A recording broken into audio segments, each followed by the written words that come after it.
Serious, Redditors who work at cemeteries and graveyards, what strange and scary stuff have you witnessed? Former funeral director here. My partner and I had just gotten back to the funeral home from a house call for a 31-year-old woman who died of cancer. As we were moving her body from the cot to embalming table, we heard an audible click and the radio across the room turned on full volume of static. It's one of those old radios you turn the volume dial until it clicks to turn it on. We both looked at each other. He was an extremely religious man and this event visibly shook him, and he left not long after the incident. I shut the radio off as I typically used my phone to listen to music while embalming. When I'd finished the procedure and was attempting to move her from the embalming table to a dressing table, I heard that click from that old radio and it turned on full volume yet again. At that point I was fairly freaked out and made my exit not long after. My partner and I never spoke of it again, and nothing like that ever occurred to my knowledge before or after. It's not quite the same, but I had an uncle who tried working, as in selling and doing drugs, the graveyards between 10 p.m. and 4 a.m. He only lasted a few nights in that area, then never went back. What was it that scared him so badly that he felt his soul rattle in his bones, as his blood froze cold? Prairie dogs. Fucking prairie dogs. What's so frightening about simple ground squirrels, you might ask? Those cute little fuzzballs that scavenge whatever they can.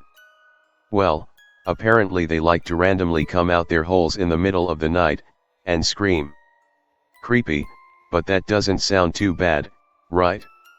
Well, now imagine being surrounded by dozens of little rodents you can't see, in the pitch black of night, surrounded by the dead, tweaked out of your mind, paranoid as hell, and then suddenly hearing hellish blood-curdling screaming all around you. His little group scattered like roaches, and I think someone fell into a ditch, but he was convinced it was an empty grave. He never did that again. My mom and stepdad were the caretakers of a small cemetery for about 10 years. All of us kids, 6 between the two of them, helped out at one point or another. One summer I was helping my mom with mowing and upkeep. It was a super hot summer, so we would try to go and get the mowing done early before the heat became too unbearable. Well, we had trouble getting the truck going one day, so we ended up starting a little later than usual and were unable to finish up everything that day. My mom had an appointment the next morning, and the day after that it was supposed to rain, so I told her I would go up early the next morning and finish up the trimming with the weed eater. So, it's about 7 in the morning and I am listening to music with my headphones and going around the headstones.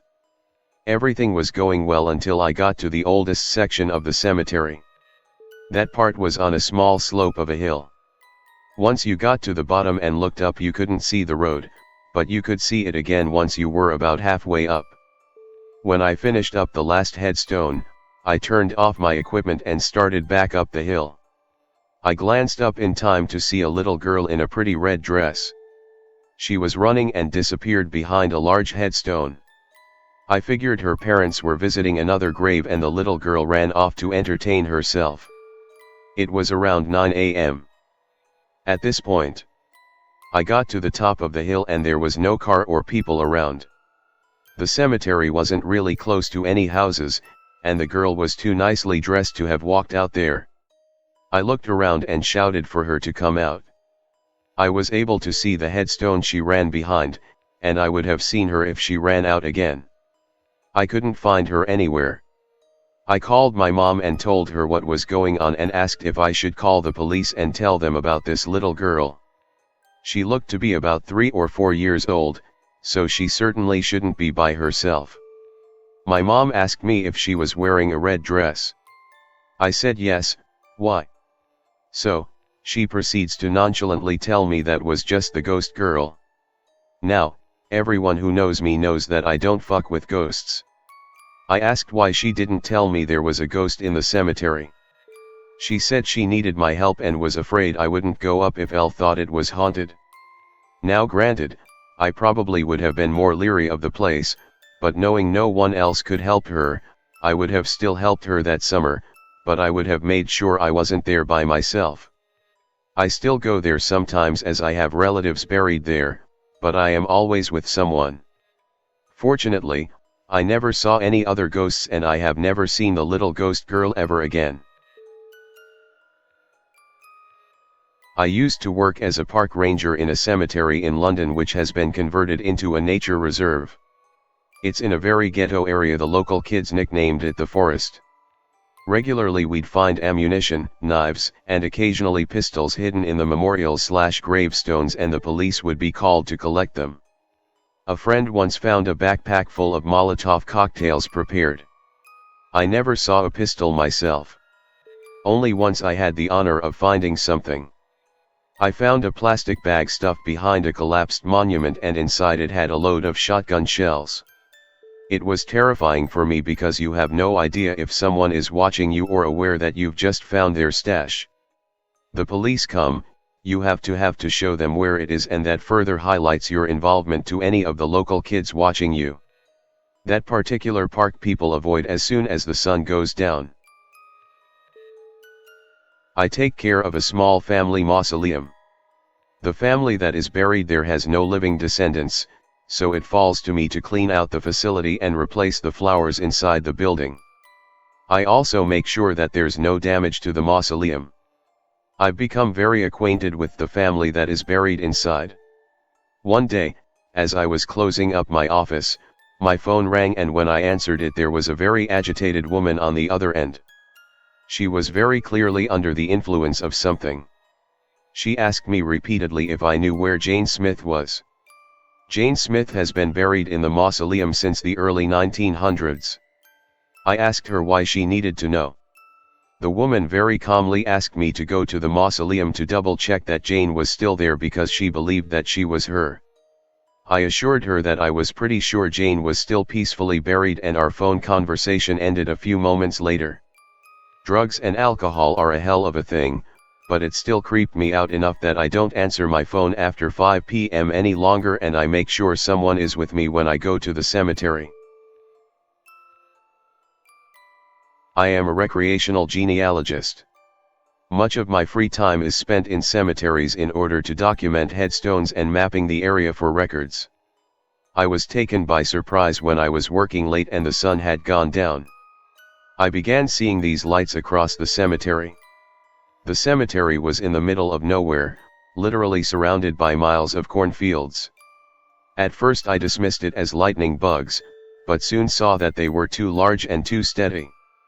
Shortly after, I started freaking out because I thought that maybe I wasn't alone and it was a flashlight that someone was using, and I wasn't alone, at night, walking back to my car in this creepy cemetery. Of course, my panic starts rising and I'm convinced that there is something nefarious at play. I ran to my car, which wasn't easy with all of my equipment. My blinders were on, because I had one goal and I wasn't going to get tripped up by seeing something more worrisome as I tried to get out of there alive. My mind planted everything from demons to grave robbers to other criminals. This was about a decade ago. Solar light bulbs were becoming a popular decoration next to burial sites. With it being a newer type of decoration, I wasn't aware of them. It was 100% a few solar lights. I felt like the biggest asshole, but it was certainly spooky. I used to work for a small company that would help set up monuments in cemeteries all over the states of VA and WV. The only strange thing I can really remember ever happening was when I went to this one small, unsettling town that had a real Twilight Zone feel to it. The guy whose brother we just set up a footstone for handed me a little brown cross on a string necklace.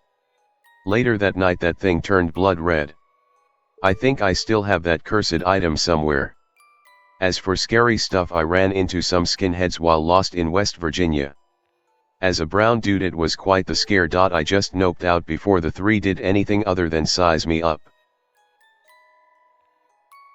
I once worked for a graveyard in Florida for a couple months. One day they were digging a grave and went home early. They left the excavator there, and on my lunch break I was sitting near it when I heard someone banging on the machine. Now this ain't it settling, no, this was someone taking a hammer and hitting it on the machine. I figured someone was working on it, but it just kept hitting. After 7 minutes or so I walk over to see what's going on and nothing. No one is there, and it stopped when I approached the machine. I also live down the street from this graveyard and I go by it constantly. One time I saw a lady roaming around the graveyard at night. I don't know if it was an actual person or not, but it creeped me out a fair bit. I did some restoration work with a group of miners/prospectors at the Granite City Graveyard in the Kootenays of British Columbia. Someone went through the cemetery and desecrated every grave they could locate. Wooden head plates graffitied, any visible burial dug up. There were bones sticking up everywhere and it was infuriating. Whoever did it wasn't just looking for treasure, they wanted to destroy the place. I also once discovered a bunch of Chinese burials near Summit Creek by Barkerville. I was digging on bedrock, and these piles of hand-stacked rocks on either side of the creek had little mounds on them. Turns out I accidentally dug into one of them and had quite a shock. That spot in particular is really creepy. It feels like you're being watched/judged by people all around you. In the morning the area is usually filled with mist or fog and you can almost pick out shapes moving around in it. I am sure it was my imagination. Thank you for watching/hearing. Don't forget to drop a like and subscribe for more forum videos. You may even click the bell. Leave a comment if you want to, and click the next video to get to another video.